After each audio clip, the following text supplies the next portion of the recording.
अशोक अपनी पत्नी और अपने बेटे सोहन के साथ रहता था। वे तीनों एक छोटे से गांव में खुशी खुशी अपना जीवन बिताते थे। सोहन बहुत ही ज्यादा आलसी था। वह न तो घर के कामों में हाथ बटाता था और न ही अपने माता पिता की बातों पर ध्यान देता था। सोहन, तुम कितना सोते हो? तुम्हें देखकर तो ऐसा लगता है जैसे तुमने सारा काम खत्म कर लिया हो। जल्दी उठो, सूरज सिर पर चढ़ आया है और तुम अभी तक सो रहे हो। अगर इसी तरह आलस करते रहे ना तो जीवन में कभी आगे नहीं बढ़ पाओगे। देखो, तुम्हारी माँ सुबह से काम पर लगी हुई है और तुम अभी तक बिस्तर पर पड़े हुए सो रहे हो। उठो, जल्दी उठो, कुछ काम करना सीखो। हर समय सोते रहना अच्छी बात नहीं होती। पिताजी, सुबह सुबह इतना शोर क्यों मचा रहे हैं? अभी तो मेरी नींद भी पूरी नहीं हुई है। थोड़ी देर और सो लेने दीजिए। सुबह कहाँ है सोहन? दोपहर के 12 बज रहे हैं। जल्दी से उठो और मुखिया जी के घर जाकर थोड़ी सब्जी लेकर आओ। तुम्हारी माँ को खाना बनाना है, इसलिए देर मत करो। जाओ, जल्दी से सब्जी लेकर आओ और रास्ते में कहीं रुकना नहीं है। अच्छा, जा रहा हूँ। इतना शोर मत मचाइए। मैं अभी मुखिया जी के घर से सब्जी लेकर आता हूँ। यह कहकर सोहन धीरे धीरे मुखिया जी के घर की ओर चल पड़ा।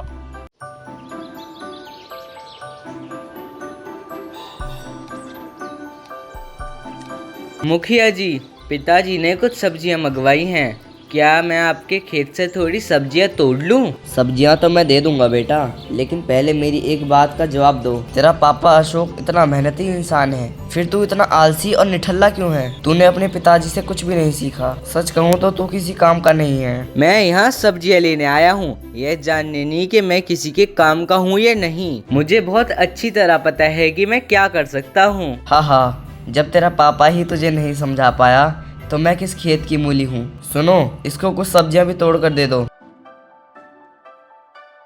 एक दिन मुझे इस मुखिया का घमंड जरूर तोड़ना है। आज उन्होंने मेरा मजाक उड़ाया है, लेकिन एक दिन मैं उन्हें दिखा दूंगा कि मैं किसी से कम नहीं हूँ। कुछ ही देर में सोहन सब्जियां लेकर अपने घर पहुंच गया।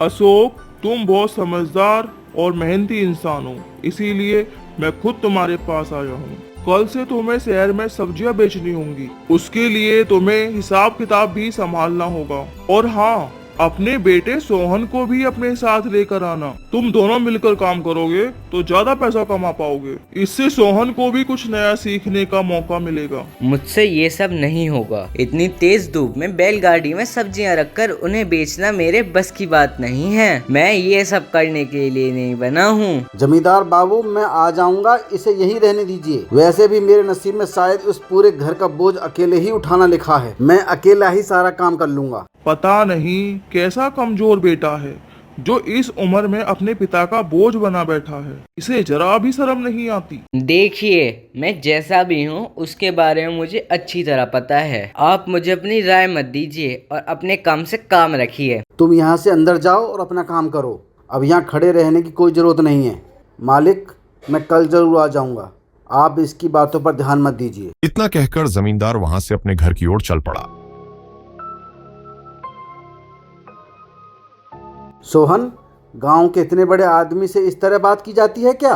तुम में इतना घमंड कब से आ गया? ये बात उनको भी समझानी चाहिए कि किससे कैसी बात करनी चाहिए। हर किसी से इस तरह बात नहीं की जा सकती। अरे बेटा, अगर तुम काम करोगे तो घर में 4 पैसे ज्यादा कमा के लेके आओगे। कुछ साल बाद तुम्हारी शादी भी करनी है। अगर तुम अभी से मेहनत करोगे तो भविष्य में तुम्हें किसी भी परेशानी का सामना नहीं करना पड़ेगा। तुम्हारे पिताजी भी चाहते हैं कि तुम अपने पैरों पर खड़े हो जाओ।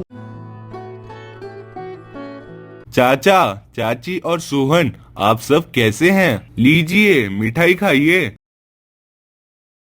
और हाँ, कल मेरे घर पूजा रखी गई है। आप सबको जरूर आना है। मैं आप सभी का इंतजार करूंगा। अरे अनमोल, कैसी पूजा रखी गई है? कोई खास बात है क्या? चाचा जी, मैंने जो नया और इतना बड़ा घर बनवाया है उसकी पूजा रखी है। कल उसी की पूजा होगी, इसलिए मैं आपको निमंत्रण देने आया हूँ। आप सबको जरूर आना है। वाह बेटा, तुमने तो बहुत तरक्की कर ली है। हाँ चाची, अब जल्द ही शादी भी करनी है। और सोहन, तुम कुछ काम वाम करके आए हो या अब भी नींद में कामयाबी के सपने देख रहे हो? मुझे अभी बहुत काम है। अच्छा चाचा जी, अब मैं चलता हूँ। कल आप सबसे मुलाकात होगी। जिसे देखो वह मेरे पीछे ही पड़ा हुआ है। हर कोई मुझे सलाह देने लगता है।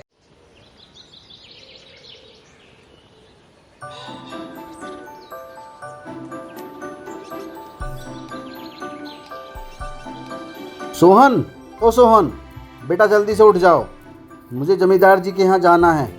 तुम जल्दी से मछलियाँ पकड़कर अनमोल के घर पहुँचा देना। जल्दी उठ जाओ और काम में मेरा थोड़ा हाथ बटा दो। अरे अभी तो सुबह ठीक से हुई भी नहीं है और आपका रेडियो शुरू हो गया है। सुबह सुबह आप मुझे काम पर लगाने की तैयारी करने लगते हैं। अरे नालायक, तुम्हें बस मछलियाँ पकड़कर अनमोल के घर पहुँचानी है। जल्दी से जाओ और नदी में जाल डाल दो। इतना सा काम करने में तुम्हें परेशानी हो रही है? अच्छा, चला जाऊंगा। पहले आप यहाँ से चले जाइए, वरना आपका ये रेडियो बंद नहीं होगा और आप इसी तरह बोलते रहेंगे। आपकी बातें सुन सुनकर मेरे कान पक गए हैं। यह कहकर सोहन जल्दी से उठकर नदी की ओर जाने लगा। कुछ ही देर में सोहन नदी के किनारे पहुंच गया। नदी के पास पहुंचते ही सोहन ने नदी में जाल डाल दिया।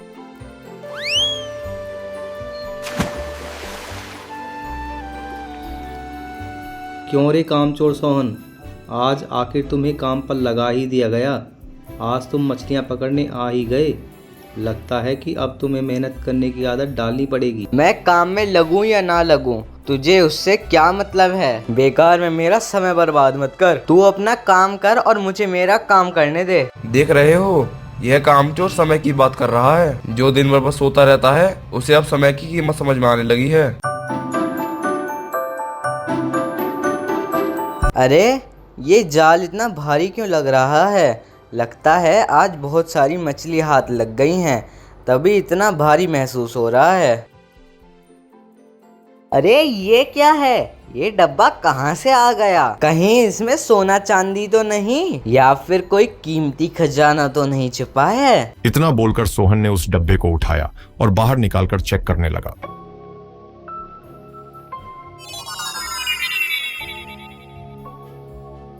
अरे ये क्या है? ये तो मेरा हमशक्ल है। तुम कौन हो और यहाँ कैसे आए हो? मैं आपके जैसा दिखने वाला आपका ही रूप हूँ मालिक। आप जिस रूप का बोलोगे मैं वही रूप ले सकता हूँ, चाहे इंसान हो, पेड़ हो, पहाड़ हो या कोई जानवर। आपके कहने पर मैं उसका रूप धारण कर सकता हूँ। क्या कह रहे हो तुम? क्या तुम किसी का भी रूप ले सकते हो? मतलब तुम जैसा मैं बोलूँगा वैसा ही रूप बदल सकते हो? हाँ मालिक, आप जो कहेंगे मैं वही करूँगा। आप जिसके बारे में कहेंगे मैं उसी का रूप धारण कर लूँगा। मैं आपकी हर आज्ञा का पालन करूँगा मालिक। अच्छा, तो एक काम करो, जमींदार का रूप धारण करके उसके घर जाओ और घर जाकर उसकी तिजोरी से 20,000 रुपये लेकर आओ। आप जैसा कहें मालिक, मैं अभी जाता हूँ और जल्दी वापस आ जाऊँगा।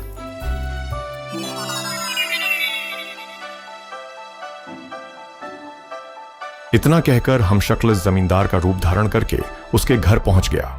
जरा तिजोरी से 20,000 रुपए निकाल कर ले आओ। आखिर अचानक आपको इनकी जरूरत क्यों पड़ गई? मैंने जितना कहा है उतना ही करो। जल्दी से पैसे ले आओ, मुझे एक जरूरी काम से बाहर जाना है। यह सुनकर जमींदार की पत्नी पैसे लेने के लिए चली गई।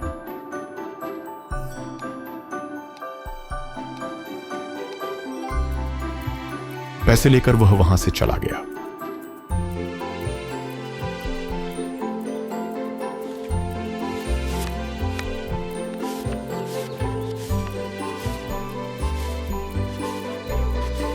वाह, तुमने तो वह कर दिखाया जिसके बारे में कोई सोच भी नहीं सकता था। किसी को पता भी नहीं चलेगा कि ये सब मेरे कहने पर हुआ है। अब मुझे तुम्हारी शक्ति पर पूरा भरोसा हो गया है। अच्छा, अब जल्दी से एक काम करो, अनमोल के घर जाओ और उसके पिताजी का रूप धरकर उसके घर से सोने के कड़े और चेन लेकर आओ। आप जैसा कहें मालिक, मैं अभी जाता हूँ और जल्दी वापस आ जाऊँगा।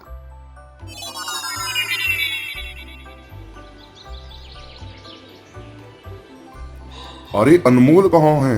मैं कब से उसे ढूंढ रहा हूँ। हाँ पिताजी, बताइए क्या हुआ? आपको मुझसे क्या काम है?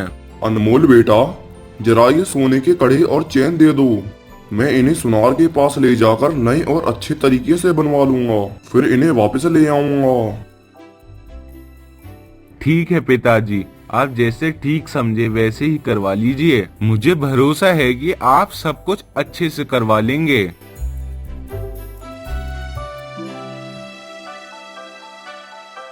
अरे वाह, ये तो कमाल हो गया। अगर सब कुछ इसी तरह चलता रहा तो मैं बहुत जल्दी अमीर बन जाऊंगा। एक दिन ऐसा आएगा जब पूरे गांव में मेरा नाम होगा। अच्छा तो एक काम करो, गांव के मुखिया का रूप धरकर उनका खेत बेच दो। यह सुनकर वह एक बार फिर अचानक गायब हो गया। अब देखूंगा मैं गांव के एक आदमी को। अब मैं सबको सबक सिखाऊंगा।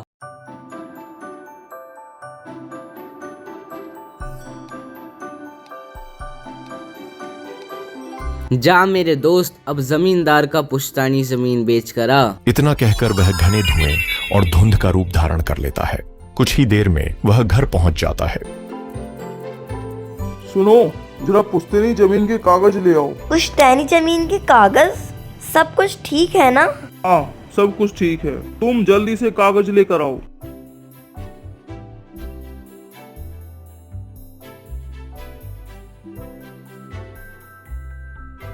मैं बहुत खुश हूँ मेरे दोस्त, अब कोई मेरा कुछ नहीं बिगाड़ सकता। अब पवन की बारी है, अब जाकर पवन की नाव बेच कर आओ। यही वह नाव है जिसे मैं बेचना चाहता हूँ। कुछ भी हो, लेकिन अब मुझे यह नाव नहीं चाहिए। मैंने फैसला कर लिया है कि मैं इसे बेच दूंगा। जब पवन पैसे लेकर जा रहा था तब उसके साथ काम करने वाला व्यक्ति चुपचाप उसे देख रहा था।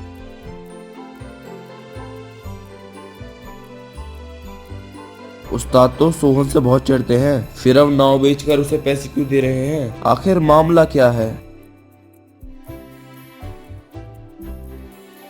अरे तुम यहाँ क्या कर रहे हो? मछलियाँ पकड़ने नहीं चलना है क्या? मछलियाँ क्या पकड़ेंगे उस्ताद? आपने तो नाव बेचकर सारे पैसे सोहन को दे दिए हैं। क्या बकवास कर रहे हो? मैंने सोहन को कब पैसे दिए? उस्ताद आपने थोड़ी देर पहले ही तो पैसे दिए थे। अरे कहीं तुम नशा करके तो नहीं घूम रहे हो? चलो मेरे साथ चलो, अभी सब कुछ साफ हो जाएगा। इतना कहकर दोनों सोहन के पास जाने लगे। अरे ये क्या है? यहाँ तो दो उस्ताद खड़े हैं। अरे यह क्या गड़बड़ है? आखिर यहाँ हो क्या रहा है? जा मेरे पुतले, जमींदार के घर जाकर 25,000 रुपए लेकर आ। इस बार फसल बेचकर बहुत पैसा कमाया है, जा। अरे यह क्या है? यह तो कोई भूत प्रेत लगता है। इस बात की खबर पूरे गांव को देनी पड़ेगी। अगर ऐसा नहीं किया तो यह सबके घरों में परेशानी खड़ी कर सकता है। आखिर आपको 20,000 रुपए लेने और पुश्तैनी जमीन बेचने की क्या जरूरत थी? तुम्हारा दिमाग खराब हो गया है क्या? मैंने ना तो किसी की जमीन बेची है और ना ही किसी से पैसे लिए हैं। अरे आप लोग आपस में झगड़ा मत कीजिए। गांव में सबके साथ यही हो रहा है। सोहन ने चोरी करने के लिए किसी बहरूपिये को गांव में छोड़ रखा है।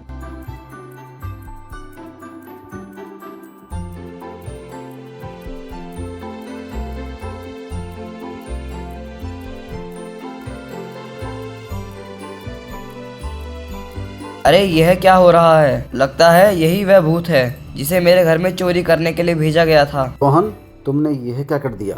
तुमने अपनी हरकतों से हमारी इज्जत मिट्टी में मिला दी। आखिर तुमने ये सब क्यों किया?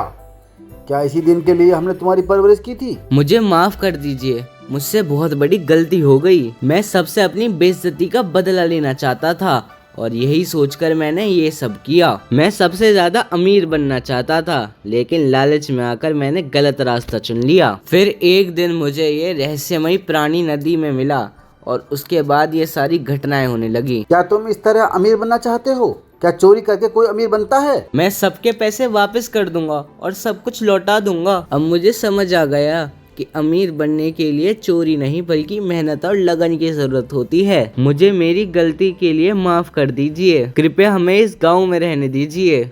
चलो, देर से ही सही, लेकिन तुम्हें अपनी गलती का एहसास तो हुआ। यह अच्छी बात है, लेकिन इस बहरूपिये का क्या किया जाए? मेरा मानना है कि इसे फिर से संदूक में बंद कर देना चाहिए। इसे फिर से संदूक में बंद करके नदी में फेंक देना चाहिए ताकि यह दोबारा किसी को परेशान न कर सके। सभी की बात मानकर सोहन उस बहुरूपिये को संदूक में बंद कर देता है। इसके बाद सोहन उस संदूक को वापस नदी में फेंक देता है।